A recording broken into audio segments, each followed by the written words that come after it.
그 바위와 같은 산유국에서 나오는 뉴스들은 언제나 그렇듯 평범한 한국인들로 하여금 헤아릴 수 없는 박탈감에 빠져들게 만듭니다. 지원이라곤 오직 사람뿐인 한반도는 지금 이 순간에도 생존을 위한 치열한 경쟁이 벌어지고 있고, 이는 10대 때부터 은퇴 직전까지 모든 연령에서 예외 없이 이루어지게 지칠 대로 지친 한국인들은 공통적으로 한 사람에게 욕을 쏟아붓곤 하는데, 그것은 다름 아닌 당근으로 도대체 왜 한반도 같은 곳에 자리를 잡아서 수천 년간 후손들을 고통받게 만들었냐는 것이죠. 하지만 이것은 대단히 큰 오해였습니다. 독도와 울릉도 인근에서 지질 탐사를 하던 중 한국석유공사에 의해 지금껏 이론적으로만 존재하던 기적의 자원이 발견됐기 때문이었죠. 최근 한국에서 나온 소식 하나에 전 세계가 들썩이고 있습니다. 한국석유공사에 따르면 20년 전에 울릉도 인근 심해 지역에 위치한 분지에서 대량의 석유와 가스가 매장돼 있는 것으로 보인다는 학계의 보고에 따라 이곳을 집중 탐사하던 중체형 구조가 항아리 모양의 방어 형태를 띠고 있다는 점을 발견. 지난달 본격적인 시추 작업에 들어간 결과 기존에 알려진 4,500만 배럴보다 무려 15배나 많은 7억 배럴 상당의 석유가 탐지됐음을 전격 찾아냈습니다. 생활명 군타이거 구독과 알림 설정 진심으로 감사드립니다. 한국은 과거부터 기름 한 방울 나지 않는 국가로 알려져 있었지만 실상은 그렇지 않은데, 이미 한국은 1998년 동해 가스전을 발견하여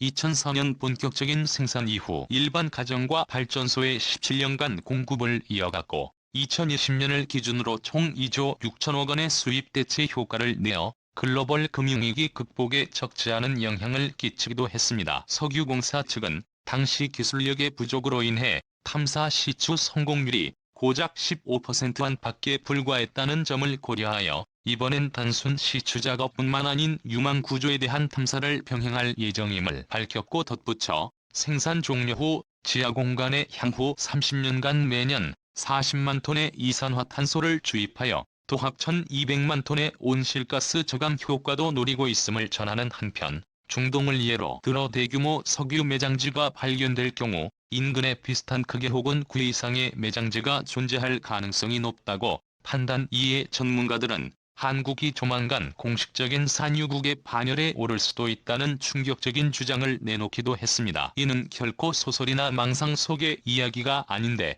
실제로 중동 국가 중 유일하게 석유가 발견되지 않았던 카타르는 1900년대 초 중반까지 해도 척박한 환경 탓에 농사도 실패하고 오직 바다에 둘러싸여 있다는 환경적 특성상 전 국민이 조개 양식과 진주 산업으로 연명하던 가난한 국가였지만, 1939년 기적적으로 가스전이 발견되면서 이후 두바이와 맞먹는 세계적인 도시국가로 성장할 수 있었죠. 한국의 대규모 석유 매장지가 발견됐다는 것은 분명 그 자체만으로 희망적인 소식이나 정말로 충격적인 뉴스는 그 다음이었습니다. 2007년 중반 동해 가스전 주변을 탐사던 석유공사 측은 그리 멀지 않은 인근 심해에서 한 가지 이상한 물질을 발견했는데요. 시추권이 바닥을 셧다운 지 4 만에 새까만 심의의 토양이 모습을 드러냈고, 진흙을 파헤치자 정체 모를 하얀 빛의 얼음이 그 모습을 드러내기 시작했습니다. 당시 전문가들은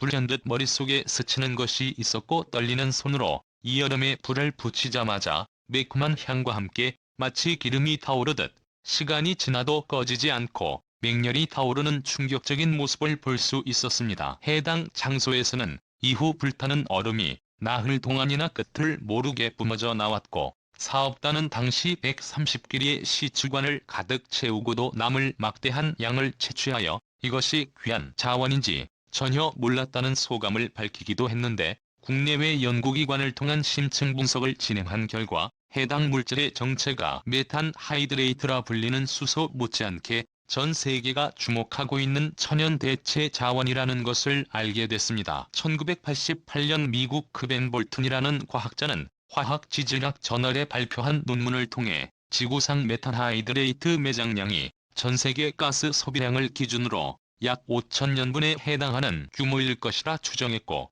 일각에선 공기 중에 완전 연소하는 메탄가스의 특성상 실제 존재하는 비율이 화석 연료의 20%에 지나지 않을 것이라는 등 갑론을박이 벌어졌지만, 173제곱센티미터에 달하는 믿기 힘든 농축 비율상 이것이 기존의 연료를 완전히 대체 가능한 신개념 자원이란 것에는 이견이 없었습니다. 다만 메탄 하이드레이트는 아직까지 기술적 한계가 걸림돌로 작용해 상용화에 이르지 못했는데, 먼저 메탄 연소 시에 물과 소량의 이산화탄소가 발생하지만 시추 과정에서 메탄이 연소되지 않고 그대로 방출될 경우 이것은 이산화탄소보다 10배 이상 강력한 온실 효과를 유발할 수 있기에 전 세계적 원전 퇴출 움직임이 가속화되고 있음에도 불구 여전히 과학자들은 메탄 방출을 획기적으로 막는 기술이 선행돼야 함을 주장하고 있는 실정이죠. 한편 이 소식에 가장 민감하게 반응한 국가들은 다름 아닌 중국과 일본이었는데요. 중국은 울릉도 인근에 불타는 얼음이 발견됐다는 소식을 접하자마자 국토자원과학기술 혁신과 함께 관련 탐사 개발 기술과 채굴 공사를 지속적으로 추진해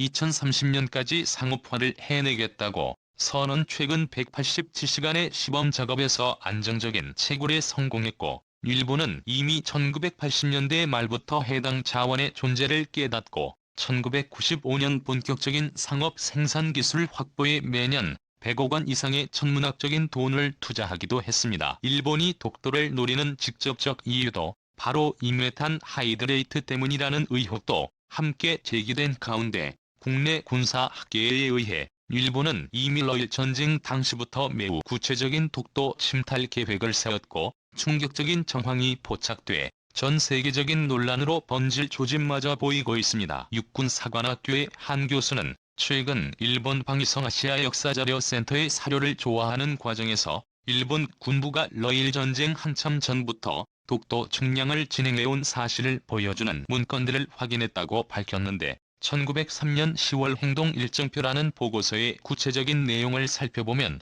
당시 일본군이 부산에서 출발한 뒤 하루 동안 울릉도를 측량하고 그 다음 날인 리앙코르도라는 일본식 해도명으로 표기된 독도를 시찰했는데, 상세한 내용은 확인되지 않았으나 한 가지 이상했던 점은 지형과 인구 기후 및 교통과 러시아 군함 순시 등으로 구성됐다는 점에서 겉으론 이번 시찰의 목적이 러시아 군함의 동향을 파악한 것으로 보였지만, 같은 해 11월 굳이 진행할 필요가 없는 해저지형 조사가 실시됐다는 사실에서 이것은 단지 군사적 목적이 아닌 마치 이 지역에 존재하는 무언가를 샅샅이 뒤진다는 느낌을 받았다고 설명했습니다. 당시 기술력의 한계상 일본이 메탄 하이드레이트를 발견했다 해도 그것이 중요한 자원인지 모르고 지나쳤을 가능성이 높고, 따라서 제국주의 국가들이 그렇듯 자원에 목말라 있던 일본은 이미 이때부터 독도 인근에 상당량의 석유가 매장돼 있음을 파악했을 가능성이 있다고 내다봤는데요. 다만 놀라운 것은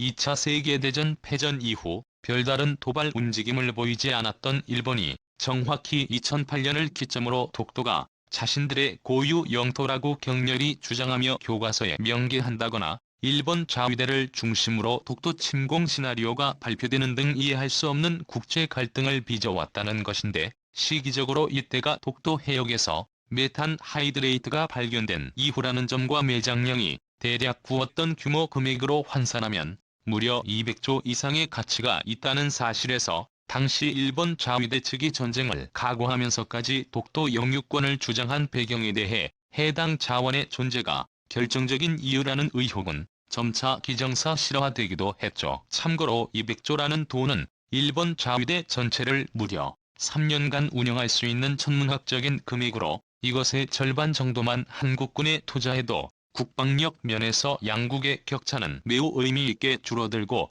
언제가 될지 모를 일본의 한반도 침략 작전을 최소 100년간 원천 차단할 수 있는 엄청난 결과를 가져올 수 있습니다. 뿐만 아니라 지난 수출 규제 사태 이후 자체 반도체 소재 생산에 성공한 한국의 저력에서도 알 수 있듯이 경제 규모의 간격 또한 미세하게 축소될 것이며, 이는 곧 아시아 태평양 지역 내 한국의 발언권 상승을 의미했기에 단지 한국이 2+2 체제에 초대받는 것만으로도 극도로 발작을 일으켰던 일본 정부의 입장에선 그야말로 재앙과 같은 사태가 아닐 수 없습니다. 무엇보다 이는 지금까지 발견된 매장량을 통한 계상일 뿐, 석유 등 메탄 하이드레이트 등 아직 탐사되지 않은 양까지 합한다면 그 실체가 얼마나 될지 가능조차 안 되는 상태이기 때문에 무슨 수를 써서라도 독도를 탈취하려는 일본 정부의 행태는 분명 국제적 이미지가 깎인다는 페널티를 감안하고서라도 결코 손해볼 게 없다는 치밀한 계산이 깔려있는 셈이죠. 일각에선 도쿄올림픽이 파산할 수도 있다는 경제학자의 예고까지 나온 마당에 하나하나의 국가의 참가가 아쉬운 입장에서 일본의 독도 도발은 지나친 무리수라 주장했지만 장기적 관점에서 일단 독도 점령에 성공하기만 한다면 올림픽으로 얻을 수 있다며 매우 소액에 지나지 않을 수 있고, 이에 전문가들은 올림픽과 코로나 사태 이후 본격적으로 진행될 수 있는 일본의 도발에 지금부터 철저히 대비해야 할 것을 강력히 주장하기도 했죠. 한 가지 다행인 건 미사일 제한이 풀린 지금 일본은 자위대 전체를 꼬라봐봐도 한국군의 상대가 되지 못한다는 사실. 이쯤 되면 헛된 욕심을 버리고 망해가는 소재 기업들이나 잘 생겼으면 좋겠습니다.